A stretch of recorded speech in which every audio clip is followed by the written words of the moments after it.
you can be the smartest, the most like experienced baker in the world, and then you will still like make like rookie mistakes sometimes of like whether it's like replacing salt with sugar by accident or something. Okay, that was an example that I haven't done in a while.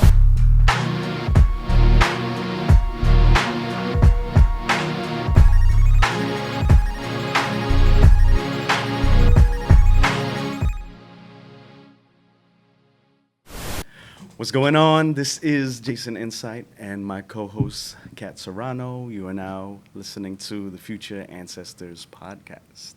On today's episode, we have a special guest here, and seeing this book here alongside our own host's book here. We got two authors in the building. Yes, we do. So I'm going to do my intros as I usually do. I love his intros. They're the best. Please. Abi Balingit is a self-taught baker who utilized her pastry creativity in her home kitchen, creating treats with names like stamped calamansi lime pati shortbread. I'm getting excited. I know. Horchata babinka, raspberry and chamoy peachy peachy, and Serious. pineapple upside down guava cupcakes. Now Insane. guava is my thing. I'm not gonna even go too far for that. The flavorful descriptions were destined to be written down, and in 2023, Abi released the cookbook, Mayumo, Filipino American Desserts Remixed. The book was nominated for a James Beard Award, but it was Abi herself who won the James Beard for Emerging Voice in 2024. With a medal placed on her neck like a Filipino Olympian completing a 3.5 twist dismount.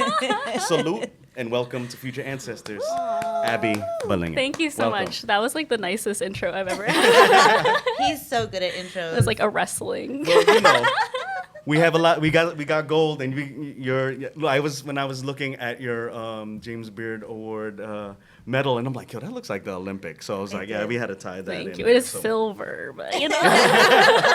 Oh, it don't matter I wish I the brought award. It does not matter. Representation. All trophies all around. We got Exactly. to show love and support. Thank you. Okay, so you. I'll start it off. Yeah, go ahead. You're based here in New York, but did you grow up here? No, actually, I grew up in the Bay. I was born and raised in San Jose, but then we moved to Stockton, California, which is near Sacramento. Very big Filipino community out there.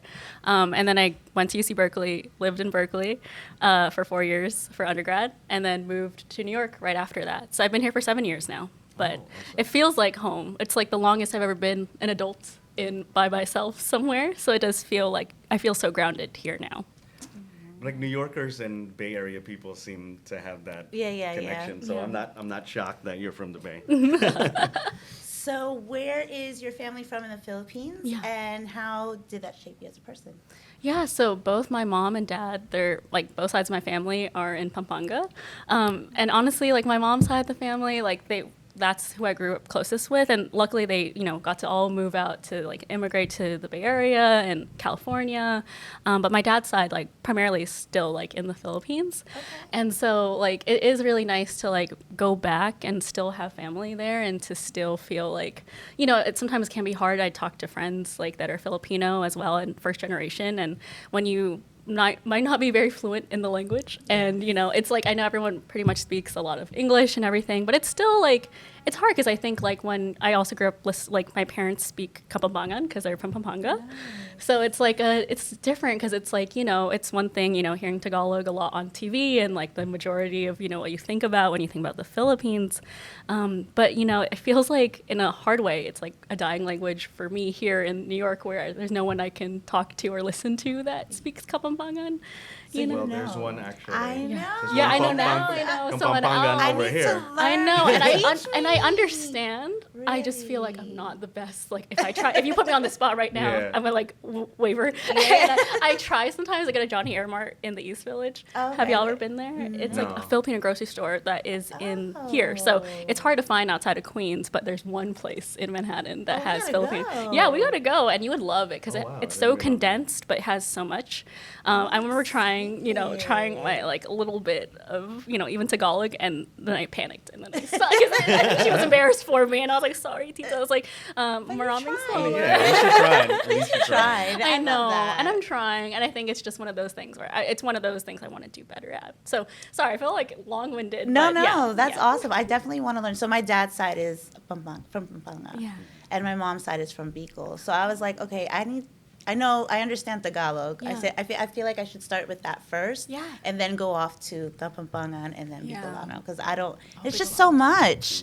It's a lot. How am I can't, I'm like, I need to get the first And one you know down. when someone's talking shit about you, then you understand. I understand, but I can't say anything really bad. It's Energy's just changing Yeah. in the room, and you're like, oh, okay. Yeah, I feel like Your you. mind translates. You get that Exactly. little Exactly. with the numbers in the air. It's true. All right. So, what inspired you to start baking in the first place, and how has your passion evolved over the years?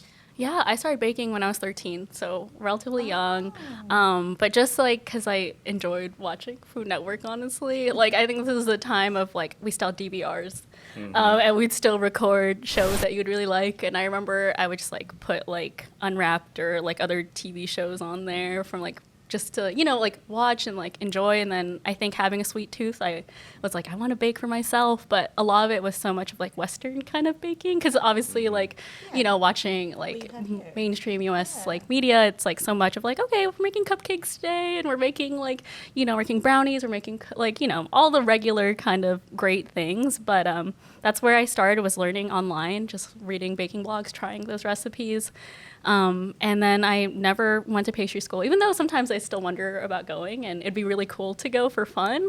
But like it's been also somewhat rewarding to kind of just like learn reverse engineering recipes where like I truly don't know what I'm doing, and then like that's okay. And I think that's kind of the mantra of how I've gone through like all of this is like I've never written a book before, and now once you write a book, now you're like, no, I did it, and it's only doing it that you can really say like, oh, that's how it happens. And I'm like, no one, and people can describe it to you and everything, but it's really until you're like literally in the kitchen or literally writing on your laptop, then you understand what's happening and for yourself and what your methods work best for you. So yeah, I've learned that way. But Pampanga is also like known as food capital. Yeah. Some I'm sure it's like in your blood, root yeah. related. Yeah. Yeah, we love food. Yeah. In my family, we really do. So how do you stay inspired and continue to innovate in your baking? And what advice would you give to others finding their inspiration? Yeah, I think that I get a lot of inspiration, honestly, from, I don't know, just like whenever you go out with friends and then you go to a restaurant and you're like, oh my God, that was amazing. Or just like going to someone's house and like seeing like their pantry. Like sometimes you get to like experience so much just from, eating and traveling and tasting. And I think sometimes people forget that, even if you're not necessarily like, whisking or like putting something in the oven, you're constantly learning. And I think, it's like that passive kind of like, oh, wow, like I was inspired by that dish that I had that was incredible, or my mom's friends like cooking. And it's really special. I think that's honestly where I keep feeling inspired. And, it's like I love savory food and I still eat that. And I think incorporating that into sweet is where things get really fun. So that's kind of been a big backbone of like the baking that I do now.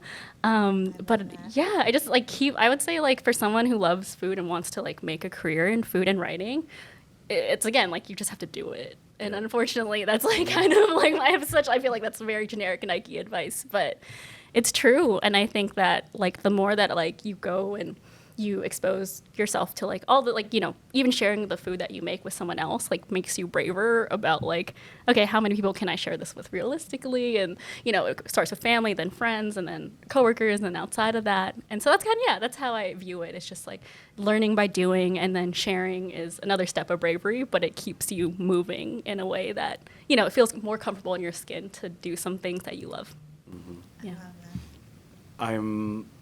I'm loving what you're saying because I have a son who's studying baking. Oh, amazing. So he's in high school and he's in a baking program. So I think that's a common statement of saying like doing the work, but it's true. It's like, you can read all you want, you can hear everything, but actually putting your hands, getting them dirty, and then like putting in the work. And I mean, I won't lie, I've washed a lot of dishes. Because there's a lot of, It's good so many and dishes. bad. Yeah. So like with that, there are the good times, obviously, but there's also the not so good times. So can you talk about a time when you doubted your abilities as a baker, and how did you overcome that self-doubt?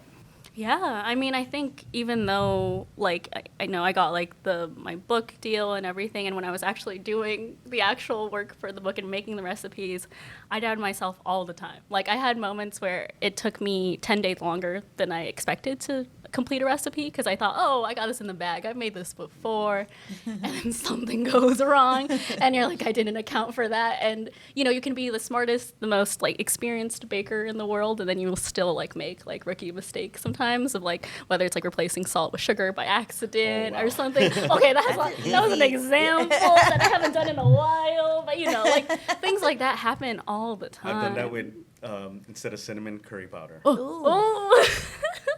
That would have been really bad. That's so bad. Yeah. But yeah. That's bad. Yeah, I know. I'm like, Egregious. wow. And there's no coming back from that. Oh, really. yeah. It's Ask really my family hard. what they said about that. That was pretty bad. That's hilarious. So, what were some difficulties in the beginning of your journey as a self-taught baker? Yeah, I think that when I first moved here in New York, like to New York in 2017, I wasn't baking a lot. And even in college, I wasn't baking a lot. I was really stressed out at school, which is like hard to say when you think in retrospect about like, oh, I shouldn't have been stressed out that much, you know, about that final, that if I should have said C or D. And I'm like, that's not a problem in 2024 for me. But at the time it was huge. And I was so focused on like grades and everything and going to New York. I started working in the live music industry. And I think I got caught up in a lot of, I want to make all the friends and I want to like meet all the people and I want to do all the things and I want to go to concerts and I want to go to Broadway shows. And not to say that I don't do any of those things anymore. I just think I was like going like hyper mode like every day, like it'd on average go out like 4 nights out of 5, but not like out, but just like going to a show or something just because you could. And I think it's such a special place where you feel like you can literally do anything that you wanted to do ever. Like any hobby that you have, you could do. But I just didn't really like focus on that passion of mine of baking. And it was kind of on like the back burner for a long time because I was so distracted. And it was honestly the pandemic and quarantine that like I recentered and I refocused, and I would say that's really hard. A lot of people, and myself included, felt like very sad and depressed during that time. Yeah, sure.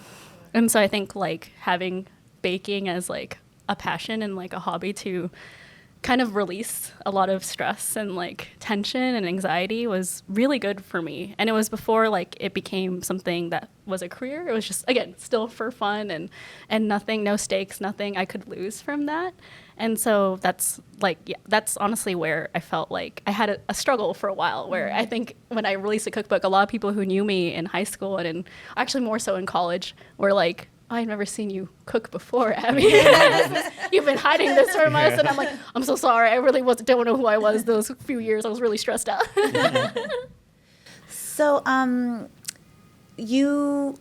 during the pandemic, you went back to San Francisco? Is that when you went back? No. So I actually just stayed here. So I stayed in the city. I stayed in Brooklyn, stayed with my roommates. We just were our little pod of 4 of us total. Okay. And my boyfriend, he lived like a 10-minute walk from me. Oh. And so that was really nice. But it was just like, it was hard not to be so far from home. Yeah. I know that you traveled with your mixer, though, right? I did. When was that? I did. So, like, honestly, it was like maybe January 2018 or something. So when I went back home, I remember my parents don't use this mixer. It was like my mixer that they gave to me as a 17-year-old like gift.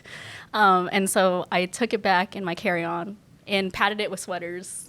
And then like brought it through to from SFO to JFK, and I was so scared because I was like, what if they like flag it? I don't know. It's like large piece of metal, and it survived. And I did bake once in that apartment, in my first apartment in New York in Crown Heights.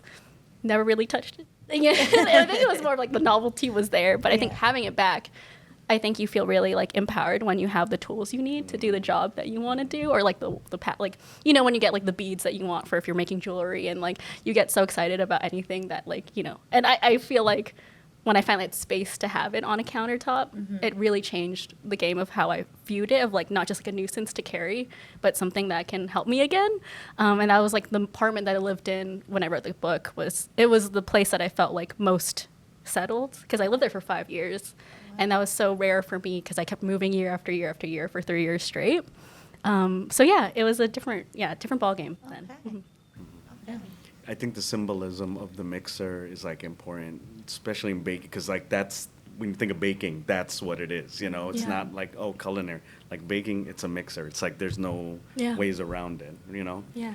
So, with your book, Mayumu, what inspired you to take all these recipes from this mixer and say, you know what, I'm just gonna put them all together and make a book out of this? Yeah, I mean, I think for the longest time, I remember just like, yeah, it's here she I know, is. you're gonna do that. The price is right. Let's see. Oh my god. Well, you know, it's like I kind of felt like there was a void in the cookbook space that I wanted to fill with this book. Like I was so excited by so many like really great Filipino cookbooks coming out, especially like in the Filipino American space. Like I think Amboy was like a really big one, Filipinx, Angela de Mayuga's book. Like we have so much like love for food, and it's showing there. And I think dessert was somewhere where I was like, oh, I'd love to just make a book just focused on dessert. And for me, because of my background, because I've like, you know, self-taught, and I like just, you know, I think coming at it from a different angle is really fun too, because the title is like Filipino American Desserts Remixed, and I literally do work in music, and I do. I feel like there is a sense of like I know a hodgepodge of a lot of random things, and to make that into something cohesive and to share who I am and my family story and have purpose for that was like so wonderful in this time when I felt like when I was 25, when I started writing 24, 25, and I think that. Yeah, I think when you're at a quarter life crisis, you really don't know who you are, and you think you don't know. And I think this helped me kind of like find myself again, honestly, and like to also like, yeah, just like learn more about my family in a way that was different than I had ever asked them questions, really. Like I truly like went on Zoom and called them each separately and asked them about like growing up and, you know, like how was it like moving here and all like was it hard. And I don't think you always ask those things organically to your family. Like you just find out in passing sometimes from stories from other relatives, or you just hearsay, and you know it's really hard to like. It is kind of awkward too, because it's like my parents are like, "Why are you asking all these questions? Like, what are you doing?" And I think the book to them wasn't really like a reality until I truly just showed it to them, and it was like real. So it is really, yeah, it was a double great blessing to do this book for myself, but also just for like, yeah, for Filipino like cookbooks to add this to the collection and hopefully make it easier for people who want to do more diverse types of cookbooks, because it's tough out there. It's really hard. Yeah, I think it was also good for your family too, especially to talk about have those conversations about your family history and stuff. I feel like that's healing. At least that's the journey that I've had. Like asking questions and learning more about my family background has helped heal a lot of things in me. So I feel like that's awesome. Yeah, That's thank you awesome. so much. Yeah. So Filipino food is now getting its due, but were there doubters when you decided to make this a focal point, like using Filipino ingredients and stuff as a focal point? Yeah, I mean, I think initially when I was like shopping around trying to sell my book proposal in 2021, I think it was really tough. Like the same kind of feedback would come back, and like that this is such a niche subject. We already have like these Filipino cookbooks. Why do we need more? And then it just felt like this pushback obviously feels very racist and very like, just like, you know, it's like that's not founded if the concept is good. And I had no other negative feedback except for the fact that it's like such a risk of someone with barely any social following and stuff to do this. And so I hope that changes, honestly, in publishing, that like you can't just bank on someone having, you know, being famous to like sell books. They can't, obviously sometimes they're even ghostwritten and they're not even good. Exactly. It makes you so mad because it's like you work 10 times as hard to get the same, like, you know, to get a book on a shelf. Yeah. And then in some ways, you know, you can try your best depending on who you know and like to get you through the door, but it's like really, really difficult to do that on your own. And I respect people who are, you know, self-publishing and doing all this stuff all by themselves, because I would do zines and I would do that, and it's very rewarding in a different way. And I think that the nice thing about publishing, you know, obviously with, you know, going through the whole traditional process is reach and stuff, and like, you know, you get to, you know, get an audience that you never would get before, and that's my experience with my book, luckily. But yeah, I'm hoping it's easier for people down the line, for sure. All right, so tell us about your James Beard Award experience. It looks super overwhelming, and just watching like and seeing it in the past. So what was going on in your head from like even just being nominated, going to the ceremony, then hearing your name? Yeah, I mean, I think the award, like getting nominated itself is huge. Like I thought like everything that I had worked really hard for was like worth it. And even though like if I didn't get nominated, I would feel like, okay, like it's gonna be fine. Like do a pep talk and be like, it's gonna be okay. But no, like I know like I put a lot into this, and it was like so wildly. It felt like you're getting like a gajillion text messages in like the best way possible. It's like it's your birthday, and everyone is just like, congratulations! Oh my god, I'm so happy for you. And like that was like just getting nominated. And I think that, you know, flying to Chicago where the awards are. And then like I immediately was like, I need to get a reservation at Kasama because you know like everyone is. Oh, I've heard so many good things. So it's amazing, and I literally it's been on my mind to go, and they're so like decorated. They have every single award known to man, especially James Beard. And so yeah, on the first night, like I went, like I flew in on a Thursday, and I flew, and we did the whole night, like 13 course menu for dinner with my boyfriend, and it was just so special because like Jeannie and Tim just came over and was like, hi, like welcome, and like so happy to have you, we're rooting for you. And it just it meant a lot to me because I was like, you guys are like so much bigger, and like then, you know what I mean, where it's like, oh my god, like I'm also just like kind of like starstruck by you both, but you're so kind and you're so welcoming, and the food that you're making is so incredible, and like it inspired me so much to like come back and to like do more food and like to think about the way that I'm doing food in a totally different light. And I think that was so special, and that wasn't even like the awards themselves. It was just like there were so many more like Filipino chefs there that I like got to like talk to. And for the media awards, like Erwan Yusuf was there to like for feature media, they were nominated, and Abby Marquez was there, and she does amazing like videos, like Lumpia Queen. But yeah, it was like special. It was like that's like international because like they flew from the Philippines, and like to represent, you know, different parts, you know, being Filipino in, you know, New York, but also like meeting all these Filipinos across like literally like everywhere was just really humbling. And I think that felt like winning already, and so winning was just like was a cherry on top of all that. But yeah, it was so emotional, like a lot definitely like going through my mind, but mostly like happy things. And yeah, just like kind of like, wow, like it feels so good to like to be here with people like that I admire and respect like that. And it's just so weird because I think in my head, like especially when you start your career like in the pandemic, you're like, I don't know if I'll ever see people again. And like and to like and to see all of these and see all these people in the flesh, like you've only seen like on a screen, like we talked about earlier. It's just it's game changing. It's and then it makes you feel like you belong somewhere else that isn't just in your head, you know. You know what?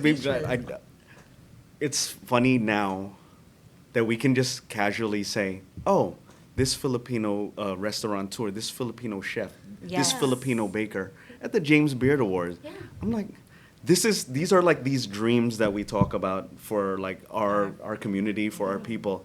And it's just like, it's commonplace now. So it's like, I'll get emotional about it because it's like, wow. This is real. We're able to see it happening now. Right? I get emo too. But And your speech was amazing. Thank you. Mm-hmm. It was so sweet. Yes. I was like, I can't wait to meet her. Like, you're so cute. It's just that kindness, you know. Then you know, it was beautiful. Congratulations again. Oh, that's amazing. And for representing, that's beautiful. Oh, for sure. It feels like I'm celebrating again. It's never over. So it's easier to separate your beliefs from your work. Mm-hmm. Why is activism as important as your work? Yeah, I mean, I am a woman of color. I am very much like, I think it's interesting, you know, being Filipino, being like, I guess someone that like has always like believed like, okay, like something is not fair in this. A lot of things aren't fair. And I think it's like the American aspect of my identity has really helped me be like, well, like, I think we gotta speak up a bit more, and I think that's something that has been always at war, like, you know, at conflict always. Like, it's just like, I think my parents always raised me to be very respectful, and respect is so important, and I'm like, I know that's very important, and I don't think that's not important, but like, I think it's always been hard to kind of just like stay quiet, and to like, especially when things are wrong, and like, justice has not been served for many like things, or like, injustices in the workplace, injustices in like unions, and injustices like everywhere else where there's like, you know, there's there's so many issues happening right There's now that so I can't many. even like. I Yeah. was like, sorry, I can't even wrap my head around like everything that is wrong with the world right There's a now. lot. Yeah. But I thought it was just like the way that I started, like, you know, the Dusky Kitchen and like blogging and writing and doing things was literally just like making mutual aid treat boxes and donating all the proceeds to organizations that I care about. And I know that that was something, that helped me feel like I'm meeting people in real life. I really was, and I was like, wow, I've never like would have thought, or like, you know, like that kind of interaction would be possible, especially at that time. Just like, you know, camping out Fort Greene Park, giving out desserts, and trying to make an impact, even though we couldn't in theory do that all together. And so like it's always been important to me to kind of find a way to use what I know for good and for better. And so yeah, like even to this day, I think like even though I want to do more of that, it's been a long time since I've been able to do that, like realistically, just like with time and just everything, book tour, everything. But it's still like important to me. I think it's still important to, you know, speak up for people.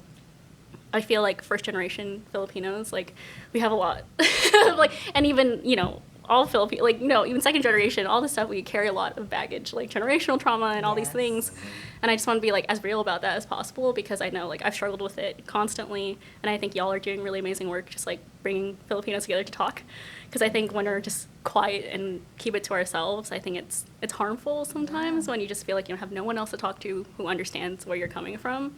And so I just want to like be as honest as possible, be positive, but also just be like, this is like real. Yeah. And I've been as honest as I could about everything that I've gone through with like the book and with life in general. And so I appreciate like, a platform to talk about it. So thank you. I love that. No, we need to hear your stories. We want these stories to come out. That's why we created it. Yeah. So we don't feel alone. Because yes, we've gone through our own trauma. It's better that we can talk about it to help heal. Yeah. You know? It's our support group too. Yeah, it is. It is. We need that. We definitely do. Especially in the creative space. Yes. It's like, hey, you know, and especially because most of our families want that stability. It's kind of like when you have people in the same kind of thought process of like, hey, I'm not going to do the atypical thing that was set for us.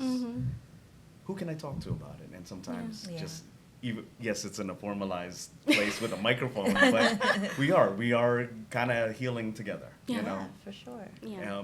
Speaking of healing, when it comes to, you know, formulating recipes and then using that as some sort of like therapy, do you have any rituals or routines that kind of help you like get in the zone?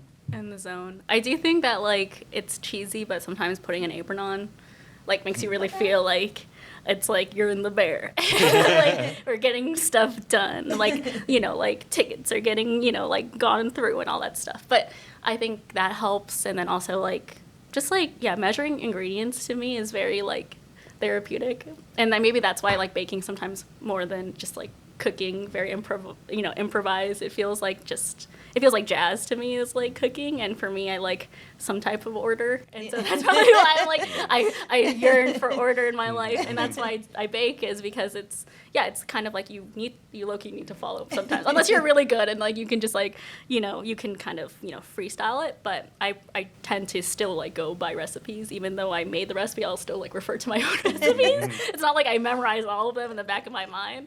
But yeah, it's that part is fun. It's just, you know, just like, I think just the rote muscle memory of doing things makes you feel like, oh, it's comforting.